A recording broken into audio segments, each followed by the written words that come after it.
ሰላም ጤና ይስጥልኝ ክብራትና ክብራን የቻናላችን ቤተሰቦች ዛሬ እንግዲህ ቀኑ ሙሉ በመላው የዓለም ሚዲያ ላይ መነጋገሪያ ሆኖ የዋለው ጉዳይ የኢራን የእስራኤልና የአሜሪካ ጉዳይ ነው። በርካታ ዜጎች እየሞቱ እንደሆነና በርካታ ንብረቶች እየወደሙ እንደሆነም እየታየ ነው። ለመሆኑ አያቶላህ አሊ ኻሜኒ እንዴት ለ37 ዓመታት በስልጣን ላይ ቆዩ የሚለውን ጉዳይ እንመለከታለን። የ86 ዓመቱ አያቶላህ አሊ ረጅም ጊዜ በስልጣን ከቆዩ መሪዎች አንዱ ናቸው።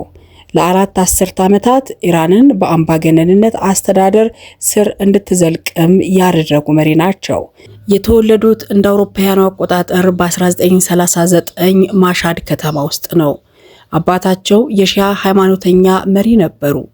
አያቶላህ አሊ ኻሜኒ በድህነት እንዳደጉ በተደጋጋሚ ሲነገሩ ይደመጣል። ሃይማኖተኛ ቤተሰብ ውስጥ እንደማደጋቸው እሳቸውም ጥብቅ ሃይማኖተኛ ነበሩ። ከዳቦና ዘቢብ ውጪ የሚመገቡት እንዳልነበረ የሚናገሩ ነበር። በማሻድ ከተማ ሃይማኖታዊ እንቅስቃሴ ጀምረው ወደ ናጃና ኢራቅም ተሻግረዋል።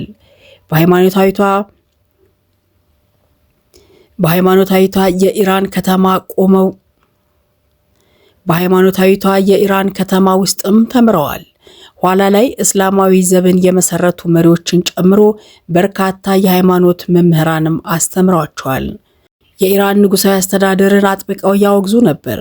የሻህ አስተዳደር በ1979 አብዮት ከስልጣን ሲወገድ እሳቸውም ለዓመታት ከእይታ ተሰውረው ለመኖር እንደተገደዱ ይናገራሉ። የሻህ ምስጢራዊ ፖሊስ 6 ጊዜ አስሮ አሰቃይቷቸዋል። በአብዮቱ ወቅት በጉልህ በአደባባይ የሚታዩ ሰው ባይሆኑም በአጭር ጊዜ ውስጥ ዋነኛ ከሆኑ መሪዎች አንዱ ለመሆን በቅተዋል።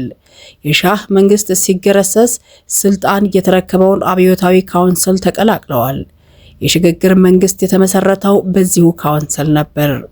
የመጀመሪያ ስልጣናቸው የመከላከያ ምክትል ሚኒስቴር ነበር። የቴህራን የአርብ ጸሎት መሪ ሆነውም አገልግለዋል። ፖለቲካዊ ስብከታቸው በመላው ኢራን ይሰራጭም ነበር። እንደ አውሮፓውያኑ አቆጣጠር ሰኔ 1981 የግድያ ሙከራ ተደርጎባቸዋል። ትምህርት እየሰጡ ሳለ ነበር ቦምብ የፈነዳባቸው። ከአብዮት በኋላ የአብዮት ዘቡ ስልጣን አደላድሎ እንዲቆጣጠር በማድረግ ረገድም ከፍተኛ ሚና መጫወታቸው ይወሳላቸዋል። የፓርቲው ዋና መቀመጫ ላይ ቦምብ ሲጣል እሳቸው ከሆስፒታል አልወጡም ነበር። የግድያ ሙከራ ሲደረግባቸው ሳምባቸው ተጎድቷል። ለማገገምም ረጅም ጊዜ ወስዶባቸው ነበር። በወቅቱ የኢራን እጩ ፕሬዝደንትም ነበሩ። በምርጫው ድምፅ የሚያገኙ መሪዎችን የሚያስወስነው ካውንስል በዋናነት ይቆጣጠሩ ነበር። 97 በመቶ ድምፅም አግኝተዋል። ሊበራሊዝምና ግራ ዘመም የአሜሪካ ሐሳቤን ለማስወገድ ቃል በመግባት ነው ወደ መሪነት የወጡት። ምርጫ ከመካሄዱ ከወራት አስቀድሞ ኢራቅ ኢራንን ወረረች። የኢራቅ ፕሬዝዳንት ሳዳም ሁሴንም የኢራን አብዮት ስልጣናቸውን እንዳይገዳደር በመስጋት ጥቃት ፈጽመዋል። 8 ወራት በወሰደው ግጭት በሁለቱም አገራት በኩል በመቶ ሺዎች የሚቆጠሩ ሰዎች ተገለዋል። ኢራቅ ከኢራን ጋር በሚያዋስኗት መንደሮች ኬሚካል የጦር መሳሪያ ተጠቅማለች። እንደ ቴህራን ያሉ ከተሞችንም በሚሳኤል ደብድባለች። አሜሪካ በወቅቱ ለኢራቅ ድጋፍ ሰጥታለች። በጦርነቱ ምክንያትም ኻሜኒ አሜሪካን የበለጠ መጠራጠራቸውን ቀጥለዋል። በ1989 እንደ አውሮፓውያኑ አቆጣጠር አያቶላህ ኻሜኒ ሲሞቱ አያቶላህ ኻሜኒ ተተክተዋል። ጠንካራ የሃይማኖት መሰረት የላቸውም ተብለውም ተተችተው ነበር። ብዙ ድክመት ያለብኝ ሰው ነኝ ሲሉ ነበር የመጀመሪያ ንግግራቸውን ያደረጉት።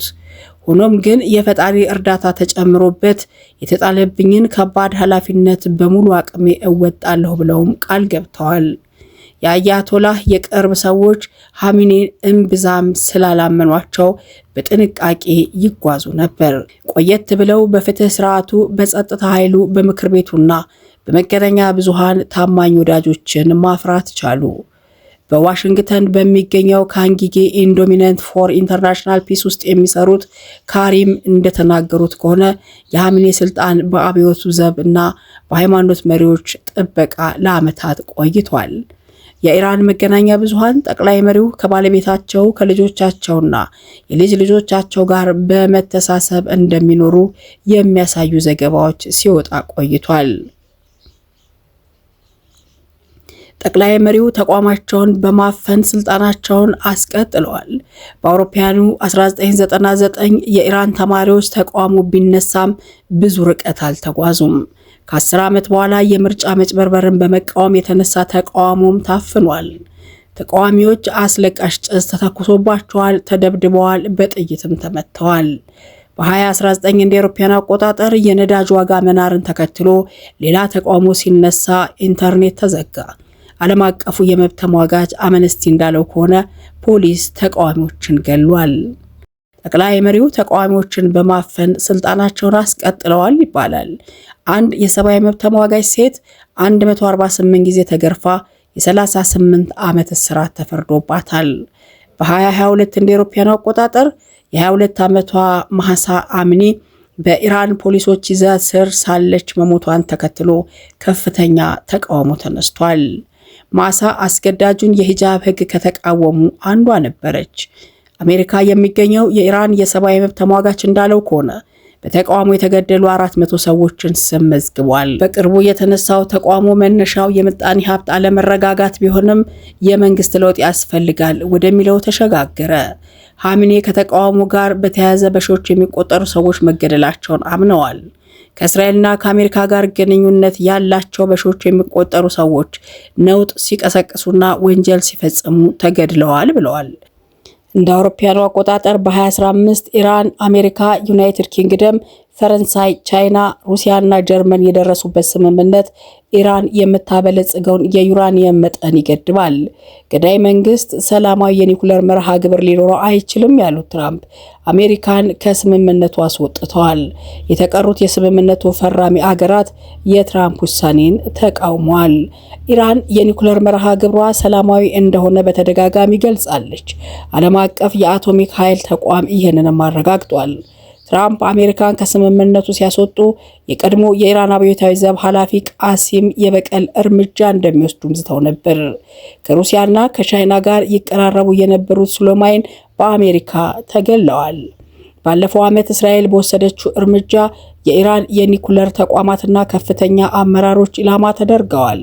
ኢራንም ወደ እስራኤል ሚሳኤል በመተኮስ የአጸፋ ጥቃት ፈጽማለች። ኢራን የኒኩለር የጦር መሳሪያ እንድትገባ በፍጹም አልፈቅድም ያሉት ትራምፕ ከእስራኤል ጋር በመቀናጀት ኢራን ላይ ጥቃት አድርሰዋል። ኢራንም የአጸፋ እርምጃ መውሰዷን ቀጥላለች። የአያቶላህ አሊ ሐምኒ ራሳቸውን ከኢራን ፖለቲካ በላይ አድርገው ያስቀምጡም ነበር።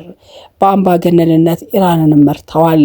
በለውጥ ፈላጊዎችና በወግ አጥባቂዎች መካከል ላለው ፍጥጫ ብዙም ትኩረት ሳይሰጡ ቆይተዋል። ይህ በእንዲህ እንዳለ ነው አሜሪካና እስራኤል በኢራን ላይ የተቀናጀ ጥቃት የፈጸሙት።